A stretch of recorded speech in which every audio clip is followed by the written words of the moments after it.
I was bleeding while we did this. Yeah, we powered through. Oh man, But yeah. I bet you feel a lot better than last week. Yeah. It's kind of funny though. You hear I'm sure you've heard of the whole like phantom limb thing about people who lose limbs can still feel like itches and stuff in it. Yeah, yeah. Like I could still feel stuff with the tooth even though it's not there. It's like Damn. Phantom tooth.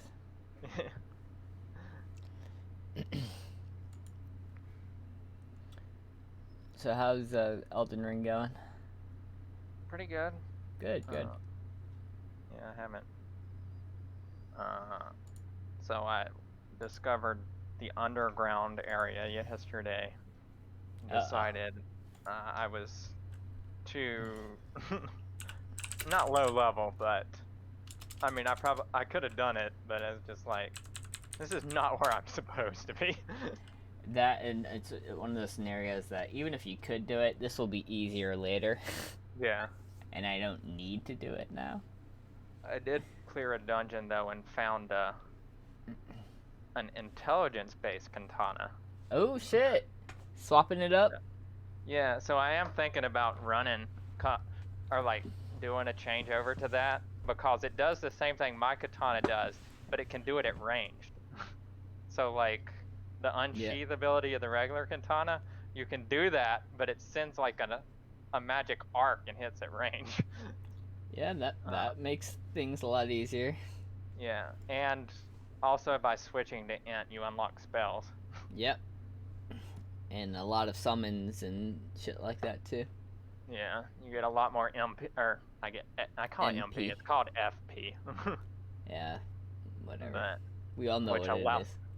yeah, and I was looking. There's also a charm that you can get that every time you critical hit something, you get 15 FP back, and the attack, like the main attack for the katana, uses 15 FP. So, crit And back, crit back. yeah, and because it's an R2 ability, if you hit something with it, the odds are you're gonna stun them. So it's basically just free uses. Because Damn. if you stun somebody, you get a free crit on them. Yep. It's like, Yo, that sounds like it would be fun. yeah. But the problem is I've got all this stuff, and I'm actually a high enough level to make the changeover and make everything work. I've not progressed far enough into the game to respec yet, Ah. because you have to beat the third boss, and I just beat the second. Oh, it's not that bad. You're not too Yeah. far away. No, and I'm pretty sure I'm way over leveled for the third boss. Oh, good. So you'll crush them, and then you can be like, all right, let's give this a shot. That's my favorite thing to do in games like that is to switch up different builds, try different weapons. Yeah. So I'm glad Yeah. you're What? enjoying it. Yeah. If you're wanting to just like try everything, a strength build is probably better than a dexter int build. Yeah.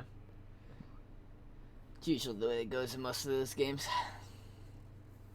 When I finally get back to Bloodborne, I'll probably run a strength build at first until I start doing some other shit. Almost done with Yakuza 5, so, eventually it'll happen. You going to Bloodborne or you going to Neo? I think I'm going Bloodborne first and then Nia.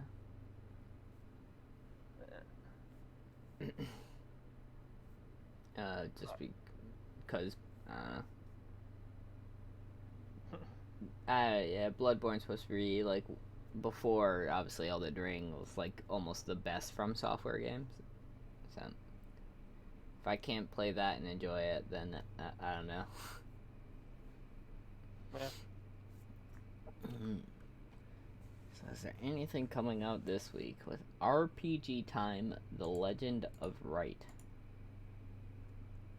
I have no idea what this is. It looks very indie, very sketch based.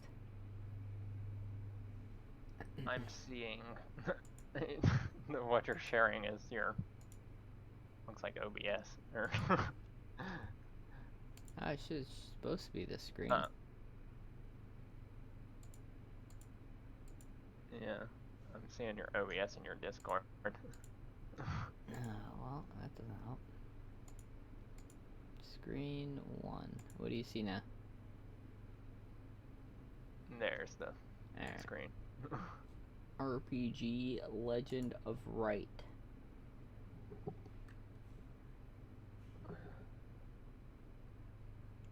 And it's PC and Xbone. And mobile. Ashwalkers coming to Switch. Last I Forgotten Gods. Chocobo GP! New main game. Game of the year. Here it is. Yeah.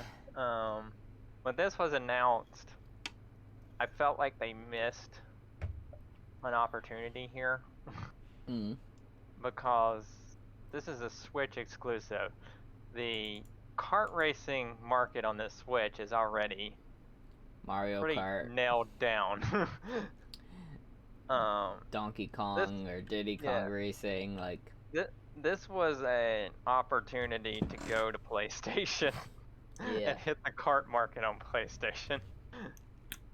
True. But look at him, he's so cute. Yeah. To be fair though, PlayStation used to have a kart racing game, and I don't know if you've ever heard of it. And I cannot think of the name of it right now. All Stars? No, it was before that. It was like a Sony. It was exclusive, something Nation. Right? Yeah, it was like Kart Nation, or I don't remember. It was some kart racing.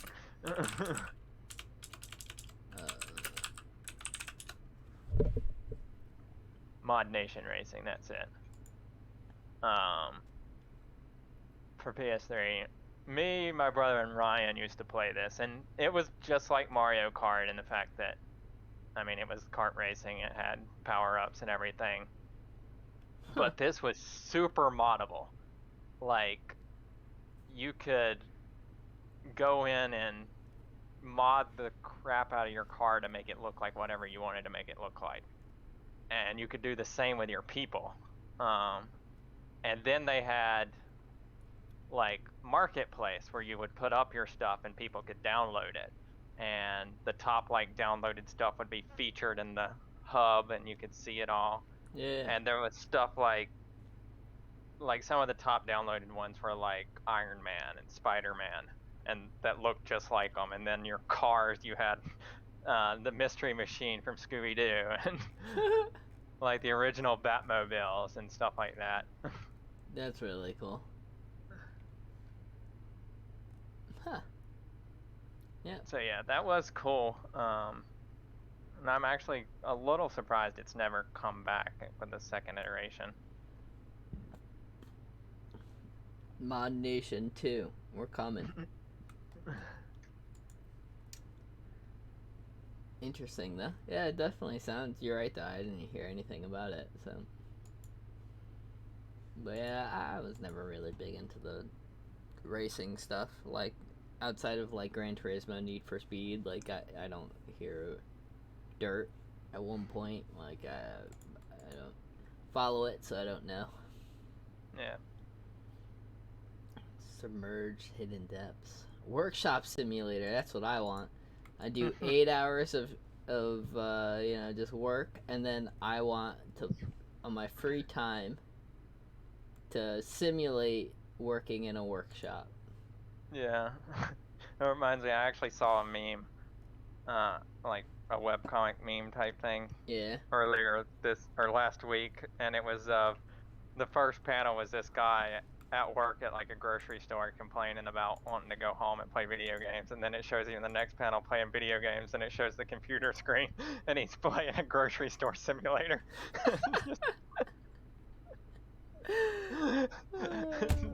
God, you can't escape it, dog. And see, that's the whole thing with like the farm simulator thing for me. It's like, yeah, you I live that.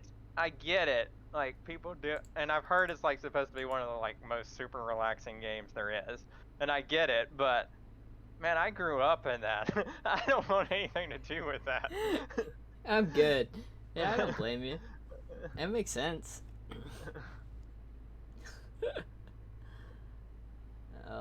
Young Souls. It was funny as I saw that and I immediately thought of like, oh, is this like a Dark Souls? And I was like, oh no. I feel like you can't use the word Souls, like, unless you're doing something Souls-like, just because of how big they are. Maybe that's stupid. He looks very serious, though.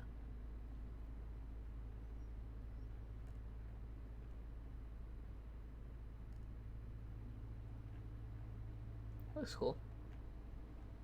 I like the art style.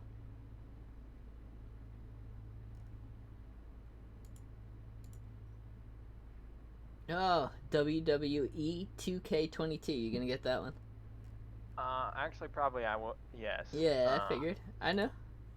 It has been a while since I bought a WWE game, and they are introducing GM mode in this one, which is nice. Huge for me because that's something I tried to do in the old games when they didn't even have the mode. I would just go into like the regular like franchise mode or whatever it is, or season mode, and then pretend it was GM mode. So for them to actually put the GM mode in this is huge for me. That's awesome though. Sounds like it's giving you exactly what you want. Oh, Yeah. Machine Gun Kelly will be a playable character. I did not know that, though. Oh, it does say as post-launch DLC. I did read the character list, and I don't remember seeing him, so that explains why. There is a bunch of,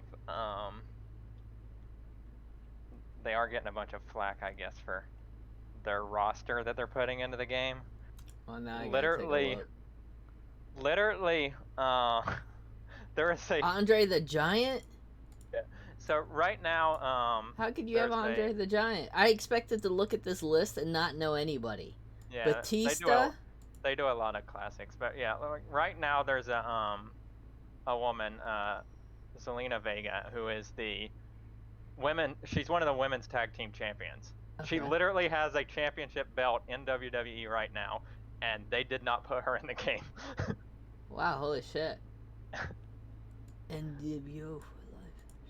It seems like, well, when was she kind of big and introduced, right? It could be like a development thing, but... No, she's been around for a few years. Gotcha.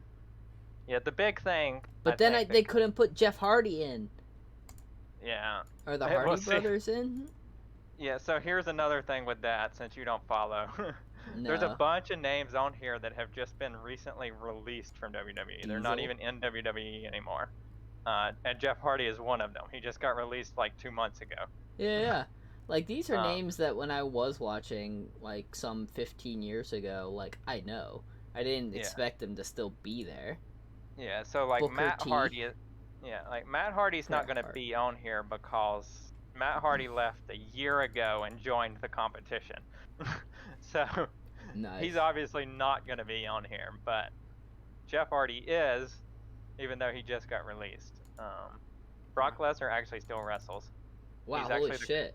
He's actually still the current WWE champion right now, so. Are you serious? Yeah. He's like 80. He's not that old. I'd say 45. 44. You're very close. That is a long time to be... That is a rough age to be physically active like that. Dude, they're talking about Stone Cold Steve Austin having a match at this year's WrestleMania. Are you fucking kidding me? It's like, you know who Sting is? Yeah, of course. There's difference. Sting's still wrestling for AEW. He's like 66. Yeah, the difference though with Sting is Sting had multiple different people. Oh no, that's the Undertaker. I think Sting had a couple of people though too, but I'm not sure. A couple people? Like portray Sting. All right, so Sting is portrayed by one guy, but there was a offshoot Sting. It wasn't the same Sting. Of.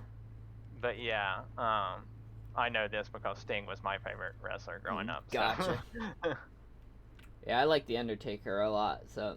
Yeah, The Undertaker's getting inducted in the Hall of Fame this year, so he's the headliner. Oh, that's sick. Roddy Piper. Yeah. Yeah, they do a lot of legends. People who are like still connected with The WWE. Rock Yeah. versus Cena. I don't see anybody but The Rock in that picture. Yeah, that's fair.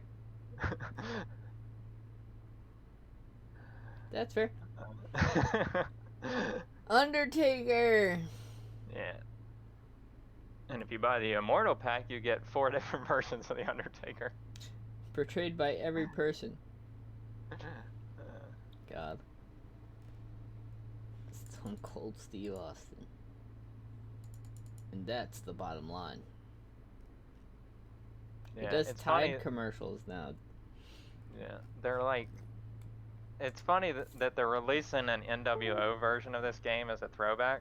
So that, I mean, obviously that's from the 90s. Yep. And you know, That was when Sting I was watching. Yeah, you know, Sting was like NWO's main rival. Yeah. Sting is not going to be in this game because Sting wrestles for AEW now, which is the rival company. And it's also funny because Sting has been inducted into the WWE Hall of Fame. He's a WWE Hall of Famer, but nope. That shit's hilarious. Yeah, it's also like I don't think you'll see Chris Jericho on here because he's also for AEW. Oh, I used to love Jericho. Yeah. It's a lot of names that I'm surprised with a 15-year, Yeah, that so you'd still be doing this, but they've changed a lot the way wrestling. Yeah, they've changed a lot the way wrestling is done.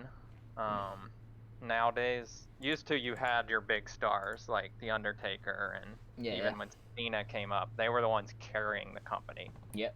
Now they are still leaning on those big names, but they use them, or they try to use them to put over the newer people. So like Goldberg is still wrestling. He had a match last month. Goldberg? Yeah. Jesus. And like, but he's had like 5 matches in the last 2 years, and like I think he's only won one of them. It's like, why do you keep bringing him back to just humiliate this poor man? God. But yeah, I'm hoping this one's good. The engine seems a lot better. I mean, it's a lot more realistic. I mean, yeah, the Rock here looks shit. It looks awesome. To be fair, also I think the last time I bought one of these was on the Switch, so the engine's not gonna be as good there as it is on PS5. Yeah, and this is releasing at least an edition for the PlayStation 5, so you know that shit's gonna be crisp. Yeah. So yeah, I don't know if I'll pick it up this week with everything else I've got to play, but yeah, it will be at some point. Yeah, I know. I'm glad you got a game to look forward to. There's so many games on my backlog that I don't even care that there's nothing coming up for me. But yeah, no, that's really cool. I'll probably end up watching you play it at some point, I'm sure. Or at least being on the party chat. Yeah. And then you can tell me. So, of course, we did miss the Storybook Brawl patch. Have you played any games since? I have not. I've read the patch notes, but haven't played any. Yeah, there's really not too much here, but there was enough to kind of shake things up. It's not nearly as miserable of a time now. Yeah, I did notice they didn't put the treasure in then. Yeah, the Slay treasure that would have... I imagine the beta was just like... Yeah. Trophy hunter. We did mention that we didn't know if that one would make it out of beta. Yeah. Because we knew if it made it into live, it wouldn't stay in live long. Yeah, but no, it didn't even make it out of beta. Yeah. So we'll go through this real cut. Bossy and Dwarven Forge cut. Tweedles moved to a 5. And just the dwarf changes in general. I still won with dwarves. This doesn't really neuter them. Dwarven Forge, of course. But I feel like now at least you can't kind of force dwarves like some people were doing. Yeah. So, overall good. The Sky Castle treasure. I still haven't run Royals since this, where you only need 2 copies to upgrade a princess, and it upsets me. I imagine this makes Miri much more playable. Yes, I imagine so as well. God, yeah, I just can't get Royals off the ground, but I haven't picked up Miri yet, so. I'll have to let you know because I find myself in Royals probably more than any comp. So. Yeah, let me know if you pick it up and how strong it is, because it seems strong. Dancing Sword and Fountain of Youth have been changed to tribal weapons. So basically, Dancing Sword now gives evil characters +1/+1, and Fountain of Youth gives good characters +1/+1. Whatever. It didn't. Those treasures both sucked. Yeah. So I mean, now I guess they I don't know. If you're in good or evil, that'll be alright, but they're still not great. This is a big one. I've played a monster comp. Oni King moved from 6 to 5, but his stats reduced for a 7/7, only gives a 7/7. It's still very strong. It's one of the strongest 5 drops. Like, honestly, if you have a monster, like, for whatever reason, like a friendly spirit, like, that's just an auto just snag. Yeah, I imagine this is. So here's my my big problem with it. This is a huge card for trophy hunter comps. Yeah, I can see that because you already want friendly spirit or monster book. And, even the mummy. Yeah, I normally have an open slot in my trophy hunter comp, and I will either normally fill it with something big. So either a Storm King if you're doing spells. If I've done spells, just something like that. Yep. Or if I have an assassin that I've grown pretty big, that can fill that slot. But Oni King's another good card to fill that slot. And now you can pick it up a full 3 turns earlier. And we all know that Trophy Hunter's big issue is getting to end game. Yep. Once you get to end game, Trophy Hunter's going to win probably 90% of the time. 90% of the time. Yep, if not higher. This is going to help you get to end game more consistently. And and you know more about this than I do, so you can tell me if I'm wrong. But honestly, I care more about the 5 treasures than the 6. Correct. So now if I'm stacking, I already want Baba Yaga, so sure, that was stacking all that. Now I have this too. Yeah, so I was buying Baba Yagas and Neans on 5. Yep. Now I'm probably cutting out the Nean buying. You're just buying Oni Kings, and it's buying Oni Kings instead because I can play those. Though Nean was another one of the big cards that you could play at 5 in that empty spot. Yeah, and maybe you don't cut it entirely, right? Especially if you're low life and you just I can't risk it. Like, I just need a strong card. But yeah, like having Oni King in the mix seems like you're right. I haven't played Trophy. I haven't even had the option to play yet. I've only played like 6 games on the new patch though, so. But yeah, I do think if you actually go back through my notes. Yeah. Every time I played Trophy Hunter in the tournament, I pulled up your notes. Nice. But yeah, I think if you look at it, the only 6 card I have listed was Oni King. Yeah. And so now it's a 5, and so there's nothing on 6 you're really looking for. No, the only thing I can think of is if for whatever reason you weren't doing Friendly Spirit, but you were doing Book. Yeah, then you're looking for Storm Kings. Yep. But other than that, yeah, you're right. What do you want on 6? To be fair, though. Slay, George, maybe. Yeah, George is all right, but yeah. It's all right. You're not excited. Yeah, Book, Trophy Hunter might be my new favorite Trophy Hunter comp. I don't know.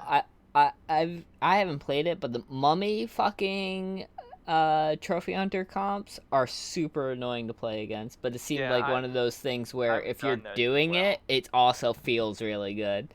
Yeah, I've done those. They are really strong. I don't find them as consistent as Friendly Spirit and Book. I can see that because it requires some setup. But damn, dude, I felt like when it works, it's like it doesn't matter. Oh, I go first. Oh, sweet, I die anyway. Yeah, and Book is the same way. Like, if you get it set up right, it doesn't matter who goes first. You lose. Yep. It's like, all right, my book's dead. Sweet. Here's 80 million spells. Have fun. Yeah, because I've run the book before and casted, I think it was 88 spells on round one. the per the person I think, the like mind blown emote, I think they use that 3 times because how it does that little like half-second pause in between each Yeah, proc. yeah. So it would go through like 22 of them, and then like they did the mind blown thing, and then it did 22 more, and it's like it's just like it just kept going. Oh my And then you god. kill their entire board, and you've still got 20 spells left to cast, and it just like Well, rapid fires them. It's like, dude. I need to play more Trophy Hunter. Maybe I'll enjoy life a little bit more. it's so fun. It can be very aggravating if you like, especially when you're like one turn away from being set up and you get Yeah. killed. Yeah, It's the yeah. most I've aggravating thing. I've done that to more Trophy Hunters than I have been on the receiving end of the end game Trophy Hunter build. So Yeah, I like do think just being set up with book and having a Baba Yaga locked in your shop Yep. and knowing next turn it's over, Yep. and then you get killed. Yeah. Yep. The person just like,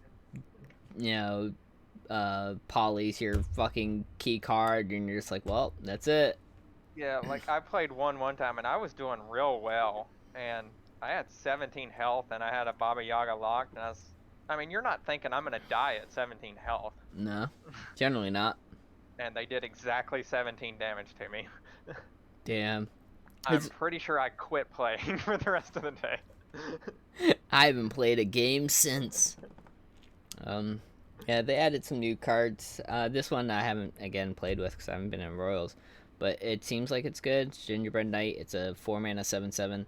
It gets +7/+7 if you have 20 or less health. So it's a 14/14, and then it doubles that right to 21/21 if you're upgraded. It's okay. Yeah, that'll be super good on Miri. Yep. Especially if you can get Sky Castle. True. But this Can next, you just imagine a whole board of like just those in the front line? And they're oh all my like god. 50-50. Yeah, and you're at like 19 health, and you're just like, all right. And then there's an Arthur just scaling them all. Yeah, you have 3 Arthurs in the back line and 4 Gingerbreads on the front line. It's just like, Well, all right, let's go. have fun. But this next card is actually really sick. It's the Burning Tree. It's the 5-mana 5/20 Evil Treant.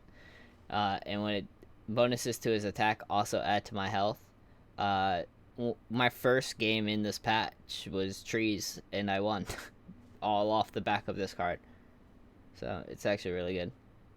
Yeah, I can imagine putting a Heartwood Elder behind this would be really strong.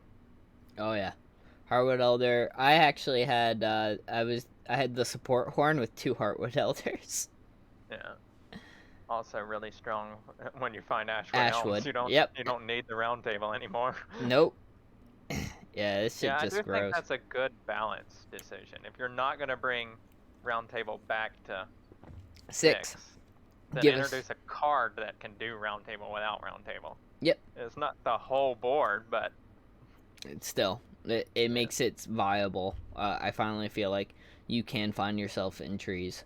You do, I think, run into the same problem though that Trophy Hunter does, where your trees aren't really stronger online until 5.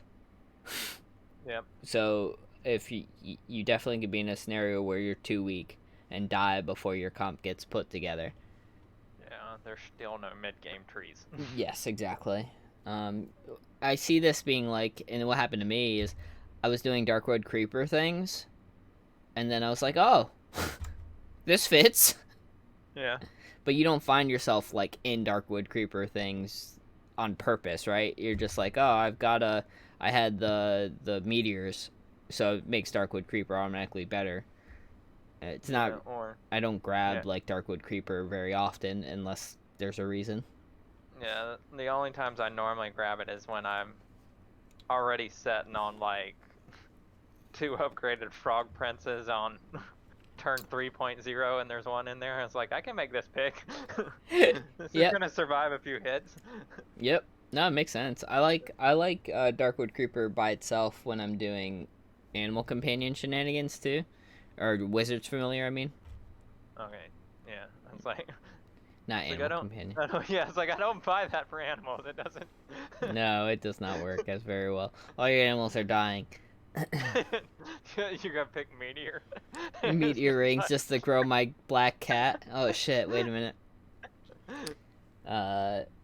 Time flies. I have not used this card yet, but I do feel like it has a home, and I just don't think I've had the right build to use it. It's a 5-mana 3/3 that animal that when one of your characters dies, it summons me from your hand. So obviously there's Geppetto, right? You summon a new card, it gets plus your level. There's Bearstein that goes with that too, right? You summon a new card, it gets double what it's supposed to get. But Hippocampus is gonna grow off of it. yeah, Hippo will grow off. Like there's some synergies here, right? And different combos that just haven't worked on. Yeah, you'd have to be. I think this only has a place in full animal or full summons comp. Yeah. You can use obviously teleportation too, the teleportation treasure. But yeah, I guess instinctively, and maybe I shouldn't do that. I stay away from animals unless like I don't have a choice, right? Like I don't. I know. If I get Black normally, Cat and Mim, sure I'll play it, right? See, I don't even do that. I'm only playing animals if I'm already on Geppetto or playing Geppetto or playing the Waddle, and Yeah. I only play animals on Waddle if I don't hit a hat ball. It makes sense. It's your default. Oh well, Yeah, missed. Like so I'm buying all animals and I'm gonna be in animal comp with Waddle, but I'm looking to change out of animal comp. And go like yes, mages or some sort of hat balling shenanigans. Yeah. Yeah, I don't blame you. But it definitely seems like a fun card. I definitely do want to do stuff with it. I just haven't played enough games, I think, yet. Feasting Dragon. He's a 12/8 dragon. This was the one that was Fat Dragon. I guess they decided Fat Dragon was not a very suitable name for live, so they changed it to Feasting Dragon. It has Slay for the rest of the game. Characters in your shop have +1/+1. I bought this card once because I was already in a Slay comp, and I still didn't end up not using it. I think the problem it's going to have is at 5. I already had a Lance that was growing. I had a Vayne that was like a 60/60. I don't want a 12/8, even if it's growing my shop. Like, Yeah. all the stuff that I want to grow is on my board. Yeah. That's the thing I noted or see with it too is I think a 5 is too high. You're not getting enough value out of this card to play it. Yeah, instead of buying this, if I'm in Slay, I should be buying a Baba Yaga or, something like that. Yeah, I think this is great if you, like, woggle into it. Yeah, I can see or that. something like that. Yeah, if you get it for free, great. 4. But yeah, I'm not seeing a reason to buy this at 5 because I did try to cheese it. I had a game that did not work out for me where I got the Dragon Treasure Trophy, and I was like, this is my end game plan. Like, oh, I want to do the dragons, right? And then I'm going to have a Feasting Dragon. I did not make it to Feasting Dragon. So, have a plan that's feasible, children. That's what I'm trying to tell you. Yeah, I had 4 lightning dragons and Yeah. 2 of the regular dragons, and my 4 lightning dragons just all died immediately. Yeah, no, one of my opponents were running Soul Tech. It was not it was not a fun time. You see, not only did I have the dragon trophy, I had meteor ring. Killing my dragon. There was some proc disorder here, and the meteor ring was going off before the dragon trophy was. Oh my god. Oh. Yeah, that sounds like me. These next hero changes are actually really exciting. My first game was with Pan Shadow, and this is actually really strong. So instead of your evil characters, you get a discount of 1 less gold. It's instead when you reach level 4, level 2, and 3 characters no longer appear in your shop, just like the treasure. Yeah. And that's it. That's strong. That's a strong ability. It's the same thing that it. Hey, it's like the Zelahula thing. I just need to survive to 4. The Yeah. difference being, though, there's even more of a safety net because at 4 you're only seeing 4s. Yeah. Um. Yeah. I imagine it is really strong, but you are gonna suffer similar to Zelhua with no early game Yes. tempo off of the character. Mm-hmm. So I could actually see them bumping this up to a 45. I can see that. Yeah, I was a little surprised that they changed, because like every hero that has late game abilities like this have all been increased in health. So it's a Yeah. little weird that they just left this one. Yeah, I finished first in my game, but it's still, you can finish first in the Zelhua by picking Zell. Like, that doesn't mean anything, right? And I've only played him once, but yeah. I do feel like the difference being, though, is as you're playing him, you can't, you know that on 4, your doubles and triples are going away, right? So that means that unless I've already assembled, like, Hat Ball, Hat Ball's not happening. Right. Um, so it does require you to kind of think about that stuff. So And that might be a decent character to default into trees with. that's what I did trees on. Yeah. It was really strong. I already had my Darkwood Creepers. I only had 2 though, and I couldn't get that right. But now Heartwood Elders are, it's a 4, Yeah. so that might be a really good strat. And then the Fates is, I played it once, and Brittany's played it a couple times, and she loves it.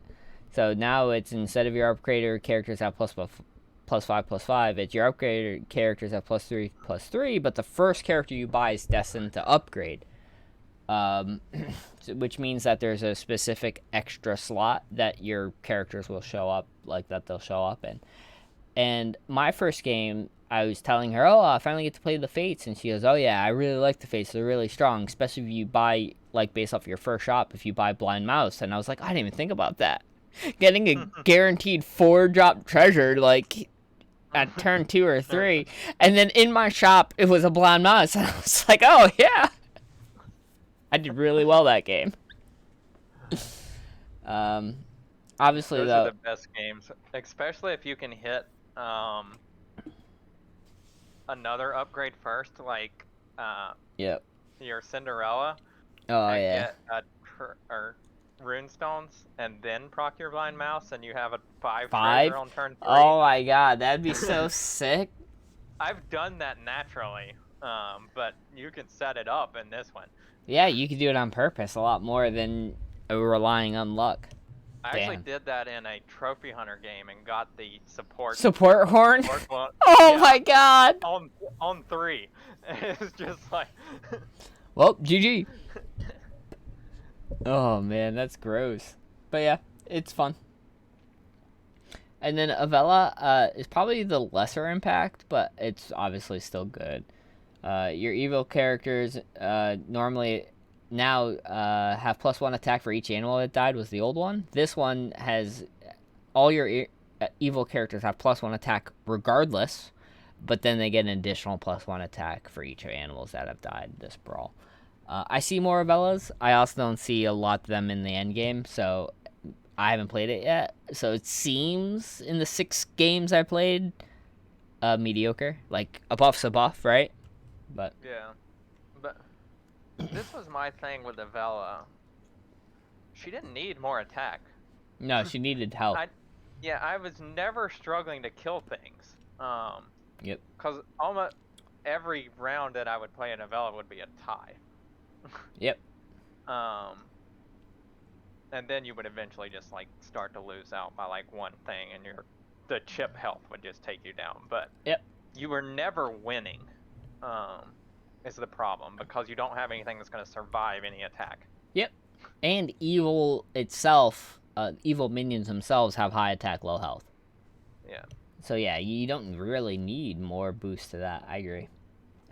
So I feel middling. The new art on the cards look cool. I do hate new art though, because I just all the time I forget. I'm so used to seeing the old art. I'm like, oh, what the fuck?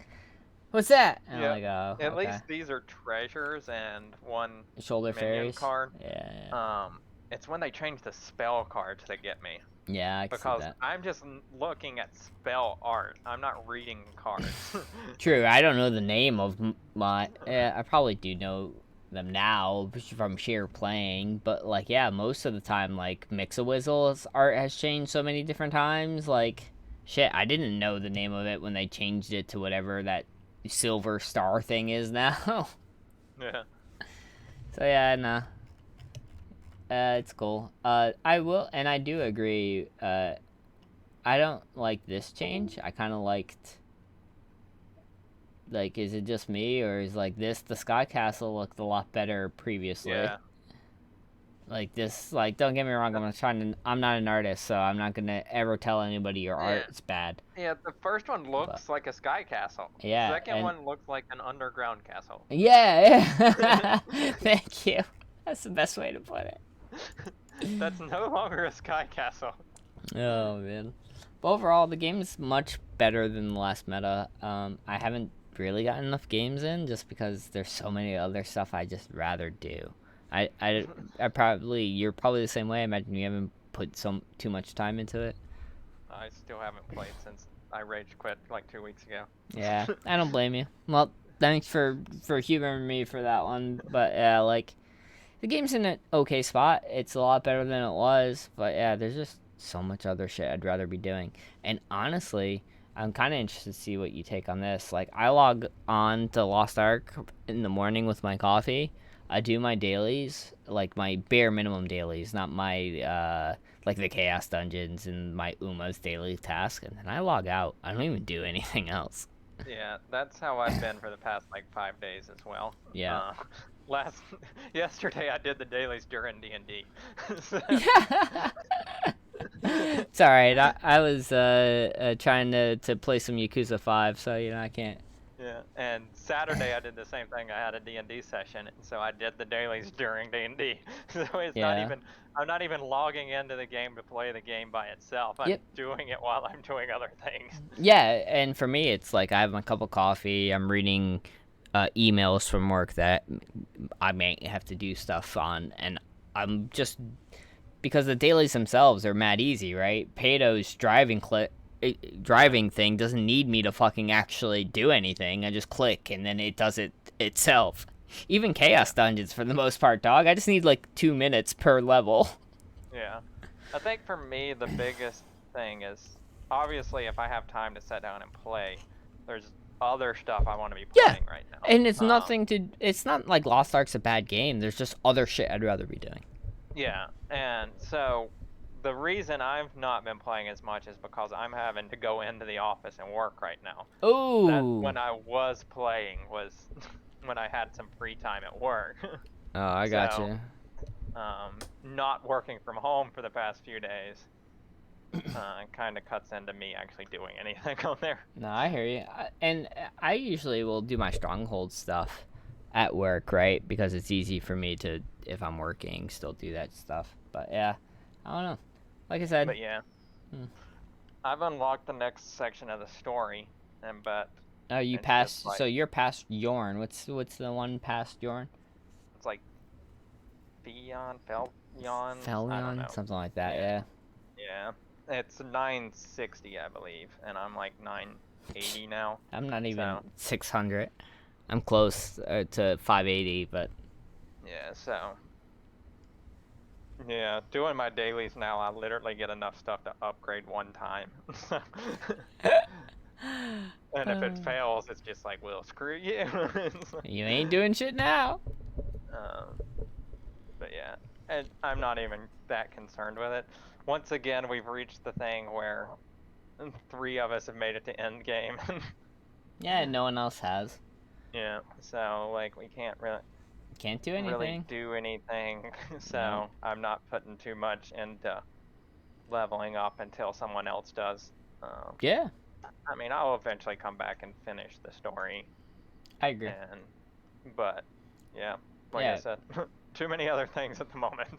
Yep, between Elden Ring and for you, and I mean, I want to finish Yeah, Yakuza 5 and start playing Souls games to see if I can enjoy them a little bit more, so then I yeah, can play Elden Ring. yeah. No, I will tell you. I know we talked briefly about it, but I read an article, or not really read, just kind of read the first paragraph. There's an article about how Elden Ring fixed the one issue I had with Souls games, and it got me to kind of thinking about it. And for me, the big issue was Souls games are super linear. I certainly hope it wasn't a PewDiePie explains. No, it was not. Rock, paper, shotgun. That's more likely it. God, because you're a smart man, and you're a very good friend of mine, and I love you dearly. But if it was that first article, I might just end the podcast and just leave Discord. But yeah, you know how Souls games traditionally are super linear. Yeah. You have to beat this boss to move on, because everything's locked behind it. Yep.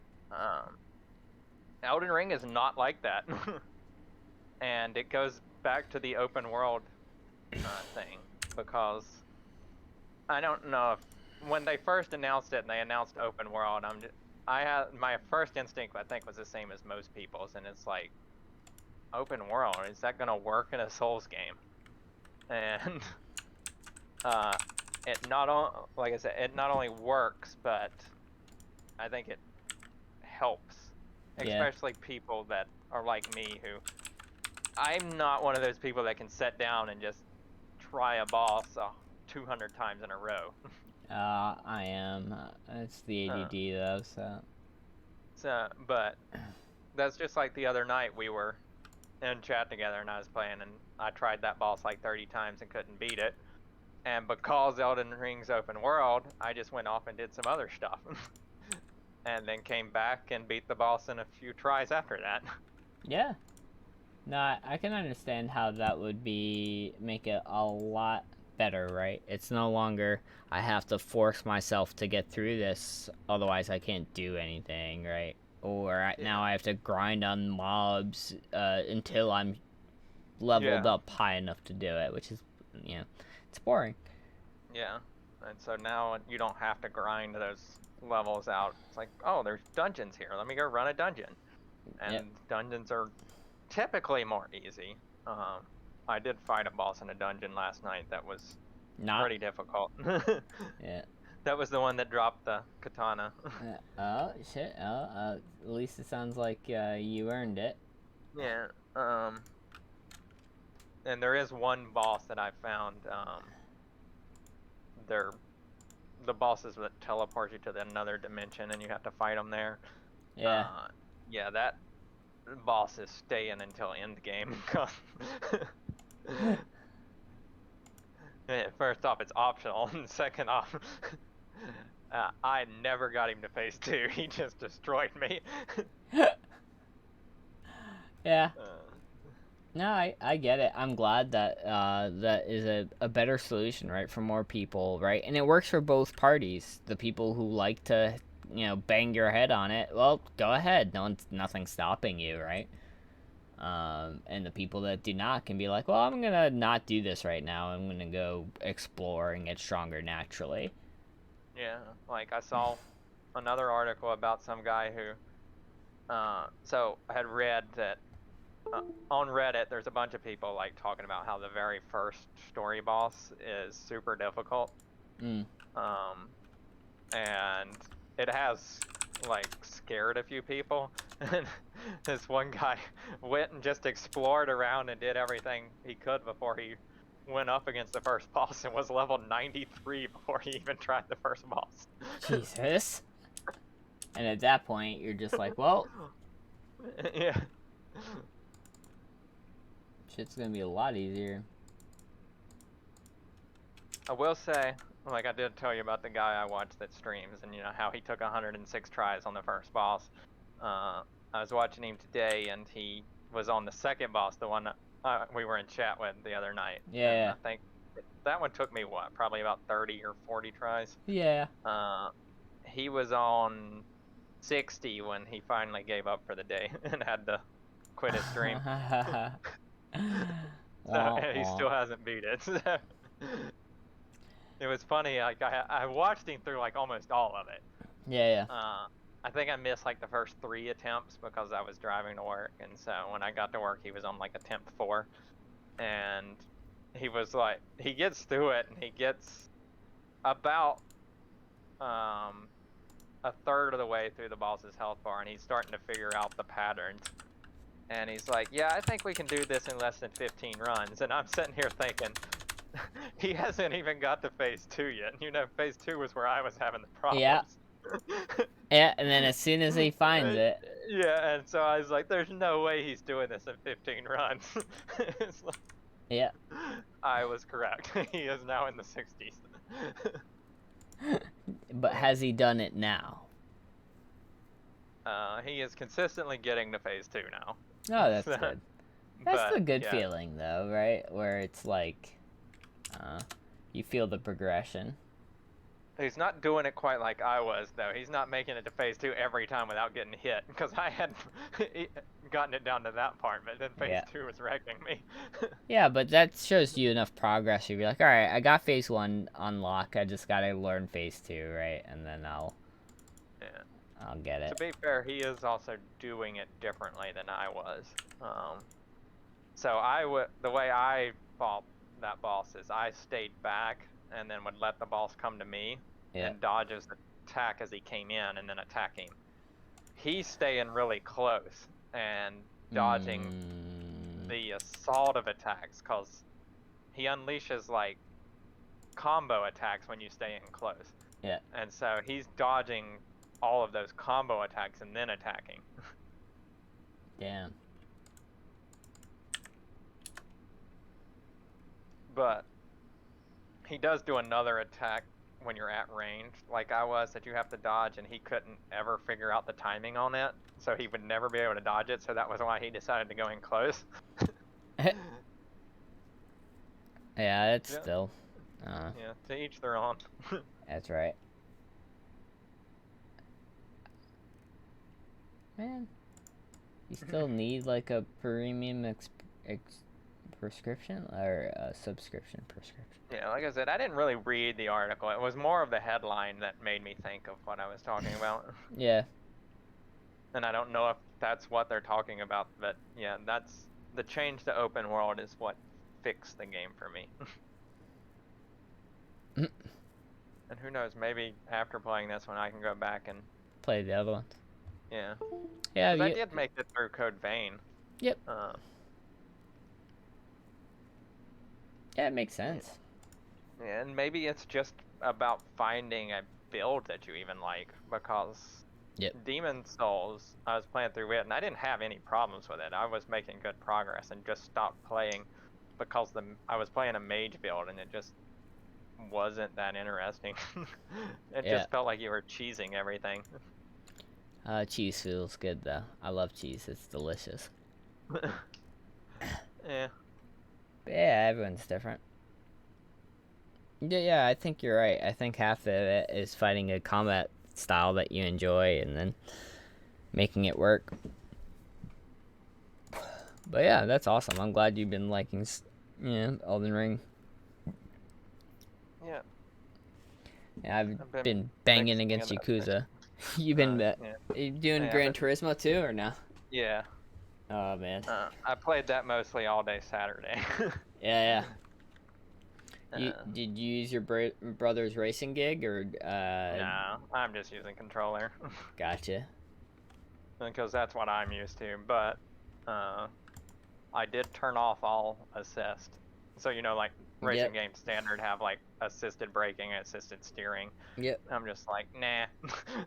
Oh shit. Turned all that off, and then at the start of it, the true Dark Souls. you know how they like start races off easy in like the campaign mode and then ramp them up. I'm Yeah. winning the races like 2-lap races by 30 seconds. Damn. Holy crap. Because like when you turn those assists off, you do go much faster if you can do that stuff yourself, because Yeah, if you if can you have control braking assist on, it's gonna break and it's gonna make you brake. Yeah. Whereas when I'm running it, I know I can brake a lot later in that turn and still make that turn. Yeah. No, it makes sense. Yeah, I have no skill in racing games. The limited, I'm sure you could tell even when we were playing Grand Theft Auto 5, like, my driving ability is not there.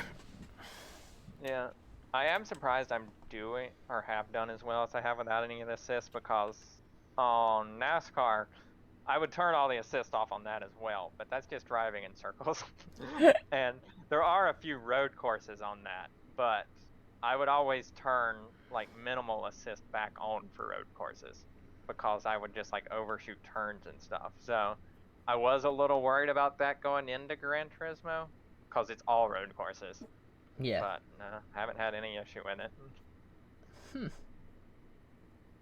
That's So awesome. I don't know if it's just a different in engines or what. Maybe it's built more for road courses, whereas NASCAR is not. Yeah, no, it makes sense though. Yeah, so between your dailies in Lost Ark, you have Elden Ring and Gran Turismo. Yeah, it's just a lot. Yeah. And now you know why I'm probably gonna wait a little while on WWE.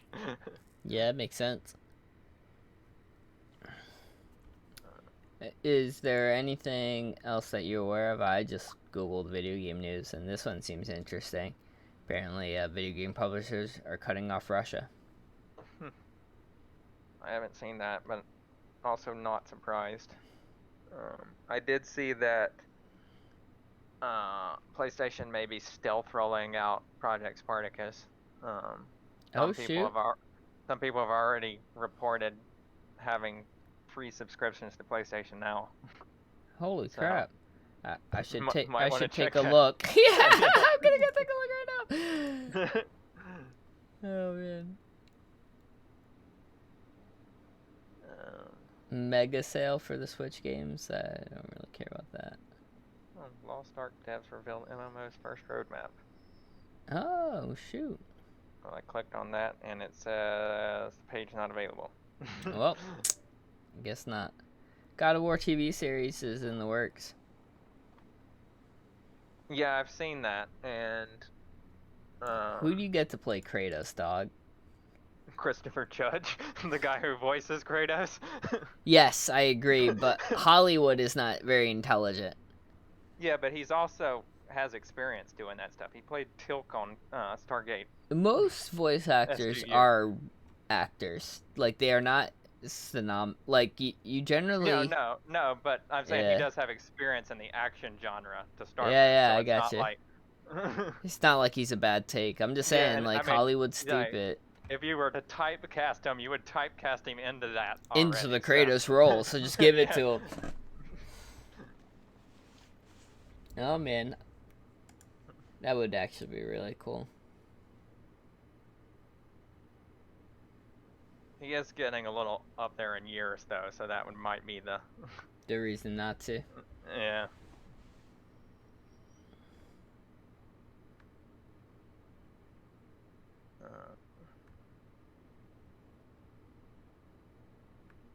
Nothing else on my timeline. Yeah, nothing else really that good. Yeah. I'm gonna take a look. I want to see that Project Spartacus still.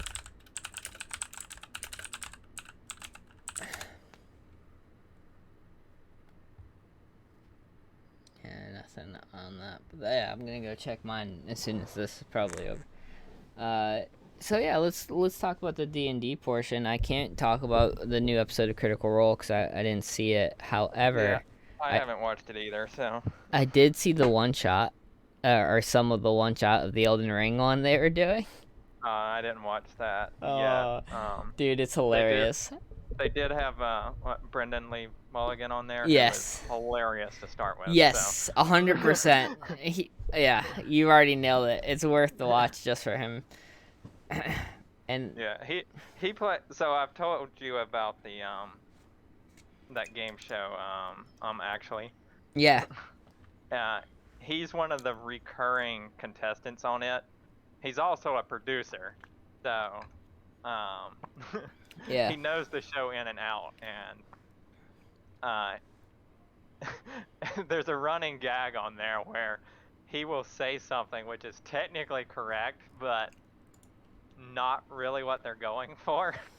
Yeah. And he will complain because the purpose of the game is to correct the question.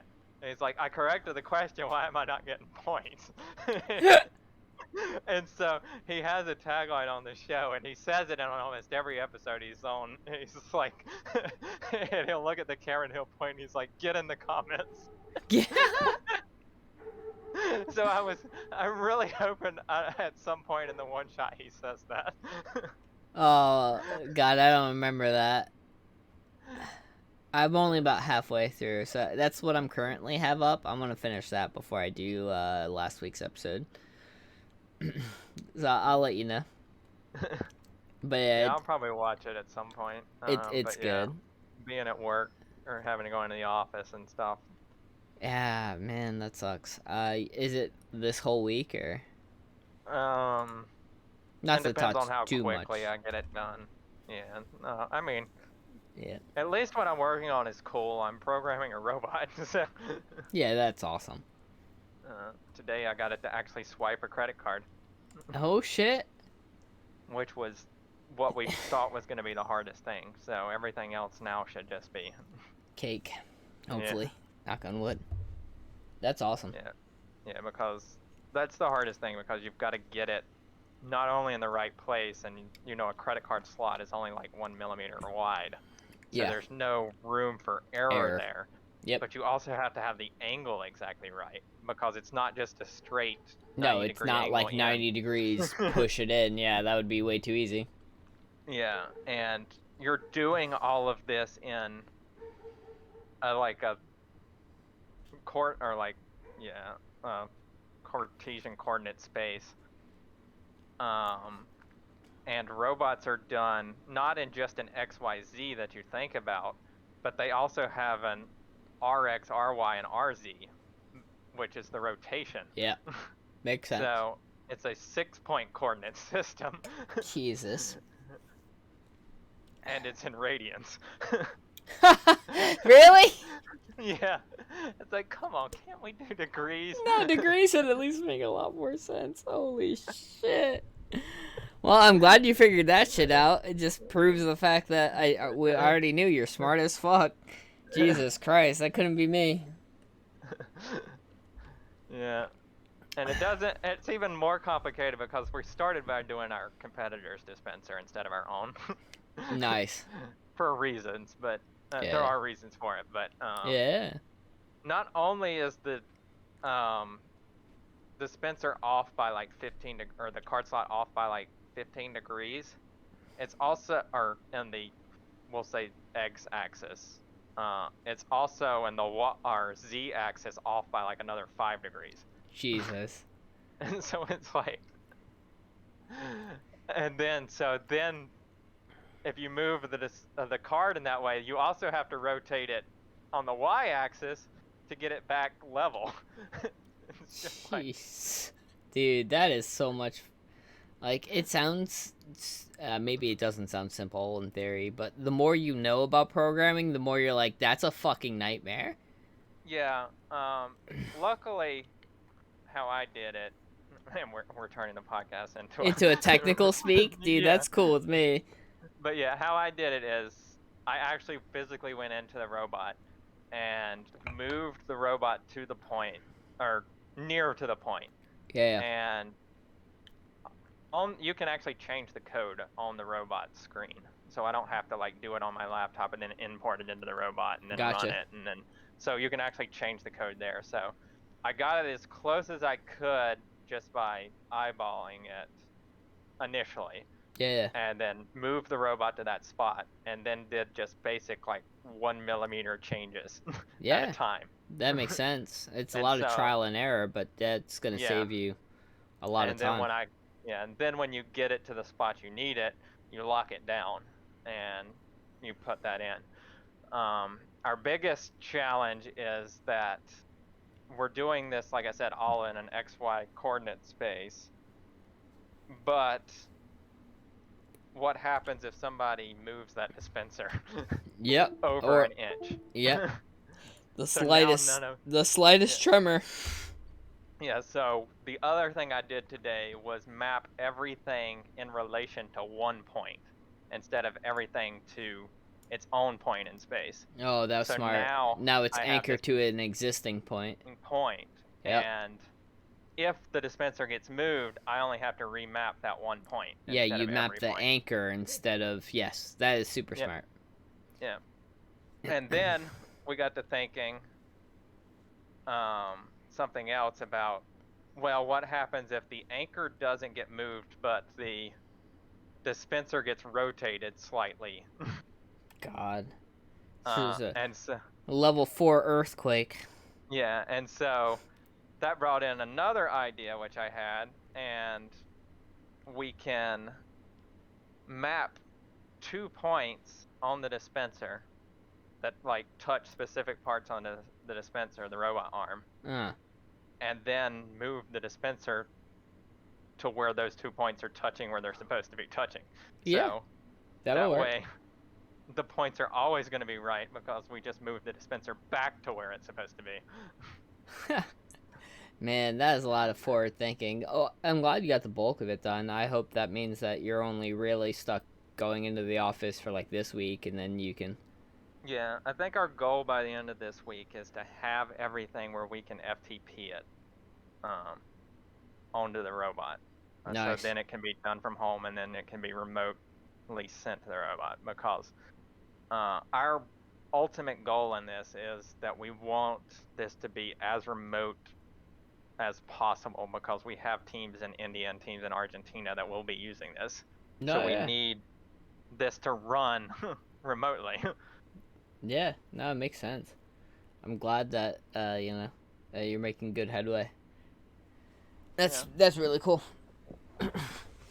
I don't do anything besides look at SQL all day, so No, I've done my fair share of that as well. I prefer SQL. It's database administration. If I do go back to school later this year, that's when I'm gonna get mine in is database admin. I like databases. Yeah, I took our 2 grad level database courses when I got my graduate degree, so Nice. I have that experience, but not Work where I. experience and college experience though too are Yeah, two different well, things. I But have yeah, the college experience and the work experience yeah. because I've I'm done. about to say you have the best of both worlds. Yeah, I have done the SQL in work too, because everything we do is stored in databases. So Yeah, there's now though. I don't know if your company's gonna be one of them. I know mine is not, but there's a push for a lot of NoSQL database like PostgreSQL or NoSQL using like uh, MongoDB and stuff like that. yeah, I don't know if they're looking at that. I'm not part of our development anymore Yeah. because I'm on automation. No, yeah, I So got you. But yeah, um, that's the big push nowadays in the database sphere, and I'm just like, oh man, I have to learn entirely new shit. yeah, I know our big push right now is we want to move to Yeah, cloud-based software. yeah, Um, that's ours too. yeah, because right now we're selling physical hardware, and so you have to buy the hardware with the software loaded onto it. And then if you have to do an upgrade, we have to send it through a USB, and they have to do the upgrade that way. And they're like, what if we put everything in the cloud and they could just run this on any device? And so God. he's like, that's brilliant. And then we can charge a monthly subscription. Software as a service. Yeah. Yeah, Oh that's man. exactly what they're thinking, Yep. because, I mean, a gas station has to have it. Yep. Oh man. Get those dollars. Yeah. Yeah, so it looks like there's not too much in the and yeah, tech sphere sits in nerdy, so we could definitely, I think, talk about stuff like this on the podcast. So, but as far as D&D goes, I do have one question from yesterday, because you seem to always kind of be on my mind exactly. Like I drop subtle, small hints, and then you go, "I know exactly," you know, what happened here. I can, your hypothesis is, generally you'll state it as your character, and in real life I'm rolling my eyes because like, yes, you are correct, that's exactly what happened. um, did you pick up though on, and I know I can tell you this because I know you're a good role player, that Ez's character was not told by Bahamut to kill the dragons?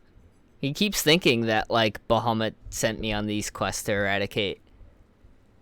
Yeah, I won't say that I knew that. I will say it had crossed my mind because it just didn't seem to fit.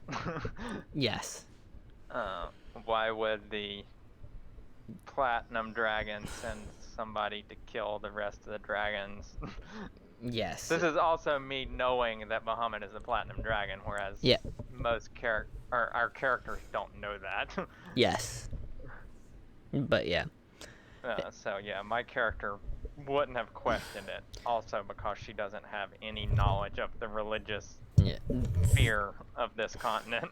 Yeah, and so basically, the God of Chaos has been playing him and his brother like a fool. Like they've been disguising himself as Bahamut Yeah. and telling him to do these things. So yes, he is. Even though he was Bahamut is his quote unquote father and creator. Uh, yes, it's all been this other god. So he's actually, even though he's so mad at Bahamut for, I'm only doing what you told me to do, and in reality, no, you're not. Because in Bahamut's eyes, the only thing you've done is just slaughter a whole bunch of his kin. Yeah. Yeah, I was just curious on that one because you nailed all the other ones, but yes. And I don't think he's picked up on that. He knows Zahiris played him originally, right? But like, I don't think he realizes how exactly deep it is. Like the person that you should be mad at is not Bahamut. Yeah. But don't worry, there will be more. Obviously, as things go on, more and more will be revealed, and then suddenly he'll be like, "Oh, I'm so angry at my dad for literally no reason." Yeah. It'll be interesting. Yeah, it's already interesting. I was wondering if you guys were gonna kill him with the way that he approached that. I did not expect the full honest truth. Yeah. And I will say that because he went full honest truth, that actually made me not want to kill him. Yeah. So I was actually more on the side of letting him live. So Yeah. This is the path to true repentance. yeah. As opposed to what it was before, where I did stop you from killing him. Yeah, because I mean, and even like based on like some of the things he was saying, like he was tired of being used as a pawn, and it just made me think that if you've ever played chess, Yep. you know a pawn can become Yeah. a knight or a queen. Yep. This is his opportunity to turn from a pawn into a knight. Yeah. 100%. I'm interested to see where this goes. I know a lot of times we like to shit on Ezra's character. Oh, Logan, thank you so much, man. But this is a chance for like, I don't know, some genuine real role play. So I hope, that, and there was a better reason when he betrayed the party originally. There was good reason for you to be like, I kill him. And I understand that I took my hand in there, right? My divine intervention hand, and I interfered, right? Because it was so early in the campaign. And I struggled whether that was the correct thing to do or not, right? But if this is the reason why we kill him, I feel like there's less of a reason here, not more. Yeah. So. Yeah, But and I I'm not. will say that like I know a lot of the other characters their big problem with him is the dragon genocide, and as far as my character goes, I don't That's care. acceptable. Yeah. It's like, whatever. Yeah, it was strictly the like traitorous act on the party or whatever at Yeah. the beginning is the only issue she has with him, and the fact that he is making or attempting to make an atonement for that, and the fact that he has tried to make peace with her with the chakrams. Yeah. I think she's cool with that. Yeah. Um, Yeah. yeah, the slaughtering the dragons thing may be harder for the other players to, or other characters to overcome, but as far as Emiko goes, that's Well, whatever. that, and even as a person, right? Like, I created the world as far as a majority of what's going on, and this is a being who was bred for war, and then his commander, who he thought it was his commander, told him to do the thing. I follow my orders. And now is the point where you can then say, I should have asked more questions, right? Right. I did these things that I may or may not have regretted, and I should have known better. I should ask more questions. That's okay. Yeah, but I do think that's another problem that the group has, is that he hasn't shown any like indication of remorse that he or should have regret. asked. Yeah. At the If same, he showed any of that, then maybe they have a different opinion. but and I don't know if he's doing this on purpose. I don't want to give him too much credit. But that's really good role playing for me. Imagine being a being, right? And not to get too religious, I don't really want to enter that sphere of conversation, but imagine being a being that was created by a god to fulfill a purpose, right? Like, a lot of theologies, if they have angels in them, the angels only live to serve. That is it. Like, of course, if we have the great angel Lucifer, who is still able to ask those questions and obey, right? Or disobey. Who then fall and do whatever. But, like, for the majority of, like, most theologies, they just follow their orders. Right. It doesn't matter what their orders are. Right, and I don't disagree with that. I do think it is following a character, and it's completely acceptable to do that. But also, from the other player's standpoint, they are looking at it from a human standpoint. I agree. Which is also exactly what they should be doing. And yeah, that's definitely standard. I'm just saying, like, if it's really Ez saying, like, thinking about his character and saying, like, well, I wouldn't disobey my master, and I just was doing what I was told, and I'm being punished. And he doesn't understand the free will aspect. And then it's the party who's like, you should understand the free will aspect. I think that's great. I don't know if we're actually there yet, though, is what I'm trying to say. Yeah. Yeah, I think on the grand scale we're there. I just don't know if the players realize we're there. Yes. Yeah, I think me and you, who can kind of look introspectively, are like, oh wow, this is a really interesting thing that's happening here. But yes, I don't think the players are actually doing it intentionally. Yeah, I don't think they're looking at it from the other point of view. Yes, I agree. I think they're just looking at it from theirs, and which, I mean, sure, it's okay. I mean, yeah, I mean, they're role playing their characters as if. I mean. Yep. Nothing wrong with that. A lot of times when you do that, like, if that was to happen in real life, you're not looking at it from the other side. You're seeing it from your side.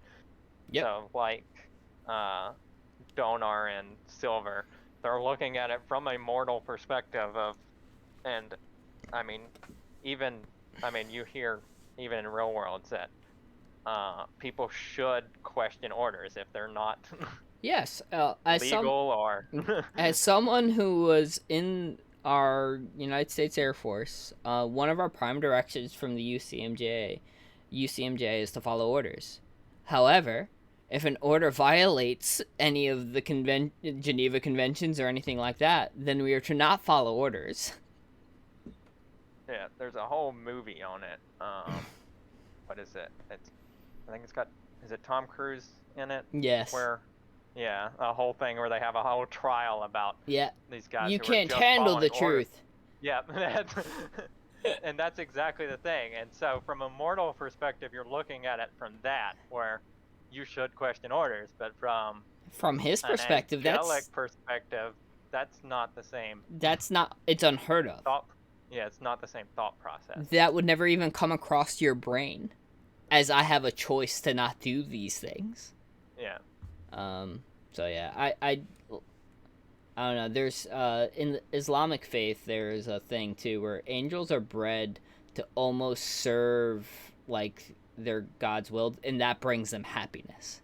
Like, and for a human to understand, it's like a rush of dopamine to fulfill these orders, right? It's like, you wanted me to do this, so I'm going to do this for you, and that makes me happy. Like, in a true sense, that's a little different than humans, right? Right. And yeah, like that's how I picture almost like how Ez is doing things is like, well, you want me to do this? I'll do this. It doesn't matter. There's no scale. I don't say if this is good or bad, right? My God has told me to do this, therefore it is good because my God told me to do this. Yeah. Blind faith, though. Yeah, I don't know. I thought that was really interesting, and I like that. I wanted to see if you kind of caught though that how bad Ez was being played, and I'm Yeah. interested to see how he reacts when he fully realizes that Bahamut has nothing to do with the scenario that he's in. Yeah. I think, and I think mentioned it like in game, like after he makes the realization that, like Zahir wrote "thank you" in his journal. Yep. I even in game was like, "You got used." Yes. Yeah, you did. 100%. I remember you saying that, and that's why it prompted me to want to ask this. Is like, I wonder if you know exactly like how his backstory really has gone. Yeah. I don't think I would or like put into the whole perspective that, hey, Zahir was the one that made you do this instead of Muhammad. It may have been more of a thinking that Zahir persuaded Muhammad to make you do this or something like that. Yep. But yeah, I mean, either way, it makes sense. But yeah, there was definitely the click of you got used. Yes, and it was almost a complete change in his character too. Once he found that out, when he found that thank you note, and again, he knew a lot of things that he was doing still kind of for his own means against the party. And to tell you, because I trust you, he laid it all bare. There are no more secrets. He told you everything. He told you the talisman of ultimate evil that he did have back in his possession because when Devron used banishment, Zahir, since he was on the mortal plane, was able to actually circumvent that. He was able to grab and use the amulet, and he gave it back to him. And that how he was meeting with Zahir, and how Zahir was trying to trick you all into trusting him and to use him. And basically the reason why Zahir has given, like, he's so close to completion, he's like, you're a mortal angel that can't do anything. I don't care. You're not useful anymore. Your party's not even in your party's not even doing the thing I wanted you to do, which was climb the tower. So I don't care. Yeah. So I'm glad that that came out the way that it did. And finally going back into the fucking tower. A little heavy-handedly, but I hope in a way what doesn't seem forced. Right? Yeah. Like, I gave you guys a reason. Obviously, you guys could tell Beverin or everyone to go fuck off. And I would still plan accordingly. But yes, it was very heavy-handed. Yeah. I mean, as a DM, I could sit there and say, yeah, this is a tiny bit of a railroad. You don't have much of a choice here, but... Well, really, if you want to know the behind-the-scenes reason, is because he's at the last point where there's going to be a demon invasion. So if you guys don't go in there to do something, like, I don't know what else to do besides, okay, the demons actually invade. And then, like, I don't want this to end in, like, all right, and the demons kill everybody. Yeah. No, I mean I don't disagree with that. I'm just saying No, as no, a you're free. I'm interested to see what you would have done as a DM too. Like, yeah. So yeah, even as like in my campaign, I think I specifically mentioned to you guys that at one point that I was kind of railroading you because it didn't matter what you did, yeah, uh, this was happening. yeah, It yeah. was like when the dragons got released, you guys tried several different things, and I basically just like after an hour of letting you try stuff, I was just like, look, Listen, there's it nothing that doesn't you can matter. do. This is going to happen. It's like you're in an anti-magic bubble. It's like you're surrounded by like 30 guards. It's either you let this happen or you die. It's Yes. No, yeah, it makes sense. Of course, yeah. Like, there's sometimes where agency, D&D should be about the player, right? And we did have a yeah, choice. The choice was we tried to really go against this and fight and then die, yeah. or we let it happen and then And I tried think to that's solve the, yeah, and I think for me it was the issue of it being such a new group that they didn't realize fully the situation they were in. That yes, there are situations in D&D where you don't have a choice. Or, options. yes. Yeah. I mean, you will always have a choice per se, but there's Yeah. a smart choice and a stupid choice. Yeah. Like I think back specifically to and I know you haven't seen it, but in campaign 2 of Critical Role, there's a point where they get arrested and taken in front of the Bright Queen and they're surrounded by like 60 guards. Yeah, And what are you gonna do? their only choice is to lay down arms there because they don't win that battle. Yes, uh and sure it can seem like a railroad, but I mean, at that's some point you have to know as a player that you got yourself into this. yes, Now you have to deal with it. yes. And the more important part of that too is I hate to think of it as railroading though, right? Like this is a real life scenario. You don't get to just do whatever the hell you want with no consequence. Right.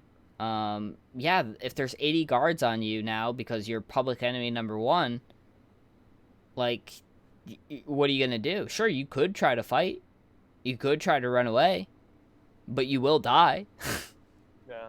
And I'm saying, even what you did last night, it's not a like forced, you have to go in the tower right now. I'm going to push you into the tower. We could still choose to stay outside the tower. We Yes, could just I, ignore everything Thevrin said and I, be I like, nah, we're good. yeah. Thevrin though it was the DM warning me, warning the party though that if you don't go in here, then the demon invasion is happening pretty much tomorrow, Yeah. and you're not going to like those results because I planned this for a level 15 ish end game.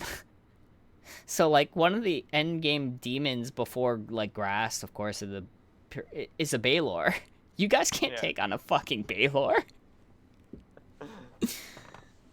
Uh, but yes, I that definitely felt a little more heavy-handed than I'd like. But you're right. I gave it still as an ultimatum, right? It's still you don't have to go in the tower, but I strongly recommend. Yeah. I will say, just as a player, the one Mm-hmm. gripe I have, I guess, if you want to call it that, No, yeah, is the fact that we did so much to build up outside in the city, like different things, and yeah. now we're forced to go in the tower and not able to do any of that stuff.